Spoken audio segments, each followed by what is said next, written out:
Back to my channel. എല്ലാവർക്കും ഹബീസ് teaching വേൾഡിൻ്റെ വീഡിയോയിലേക്ക് സ്വാഗതം.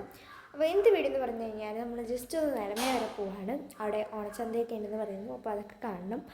അതിനായിട്ടാണ് നമ്മൾ പോണത്. ഓക്കെ, അപ്പോൾ നമുക്ക് അവിടെ ചെന്നിട്ട് കാണാം. Bye bye.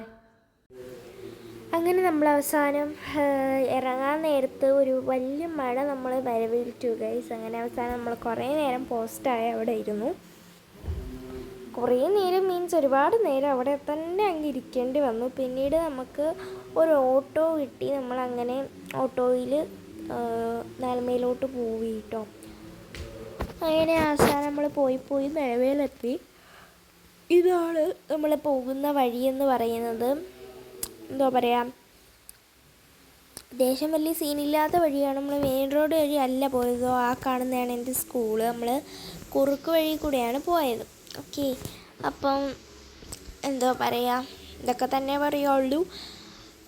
പിന്നീട് ഉള്ളതെന്ന് വെച്ച് കഴിഞ്ഞാൽ ആ ഒരു സമയത്തും നല്ല മഴ പെയ്യുന്നുണ്ടായിരുന്നു. അത്യാവശ്യം നല്ല രീതിയിൽ തന്നെ മഴ ഉണ്ടായിരുന്നു കേട്ടോ. ഈ ഒരു സെപ്റ്റംബർ മാസത്തിൽ പെയ്യുന്ന മഴ.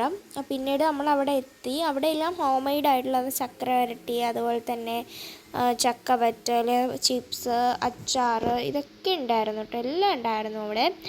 പിന്നെ നാരങ്ങ വെള്ളമൊക്കെ പിഴിഞ്ഞ് ലൈവായിട്ട് പിഴിഞ്ഞൊക്കെ കൊടുക്കുന്നുണ്ടായിരുന്നു. അതുപോലെ തന്നെ ഇവിടെ എന്താ അച്ചാർ, ഉപ്പിലിട്ട സാധനങ്ങൾ, ലോഷൻസ്, ഇതെല്ലാതും വീട്ടിലുണ്ടാക്കുന്നതാണ്. പിന്നെ മറ്റേ കറിനാരങ്ങ, ഇതൊക്കെ ഉണ്ടായിരുന്നു കേട്ടോ. അവിടെ നിന്ന് നമ്മൾ കുറച്ച് സാധനങ്ങൾ മാത്രമേ വാങ്ങിച്ചോളൂ. എന്നിട്ട് നമ്മൾ ഓടിപ്പോയി വീട്ടിൽ. പിന്നീട് കറിനാരങ്ങയ്ക്ക് 50 രൂപയൊക്കെ ഉണ്ടായിരുന്നുള്ളൂ. അപ്പം എന്താ പറയുക, പിന്നീടെന്ന് വെച്ച് കഴിഞ്ഞാൽ പാവയ്ക്കൊക്കെ ഉണ്ടായിരുന്നു. പാവയ്ക്ക വിൽക്കാൻ വെച്ചതല്ല, അത് അവർ വാങ്ങി വെച്ചിരുന്നതാണ്. നമ്മൾ എന്തോ പറയുക, കണ്ടപ്പോൾ വീഡിയോ എടുത്തു എന്നേ ഉള്ളൂ. അതൊക്കെ വിറ്റ് പോയായിരുന്നു. പിന്നീടുള്ളത് പുറത്ത് ചക്കയൊക്കെ ഉണ്ടായിരുന്നു. ഇത് നമ്മുടെ വീട്ടിൽ പഴുപ്പിക്കാൻ വെച്ചിരുന്ന പഴമാണ് ഗൈസ്. ഓക്കെ, അപ്പം ഇവിടെ പാലത്തോലിട്ടാണ് നമ്മളിവിടെ പഴുപ്പിക്കുന്നത്. പാലത്തോല് ചന്ദനത്തിന് വെച്ച് പഴുപ്പിച്ച് കഴിഞ്ഞാൽ ഭയങ്കര മണമായിരിക്കും പഴത്തിനൊക്കെ. അപ്പോൾ പാലത്തോലിട്ടിട്ട് നമ്മൾ ഓരോരോ ലെയറുകളാക്കി വെച്ചിട്ടാണ് നമ്മൾ പഴുപ്പിക്കാറ് പഴമൊക്കെ.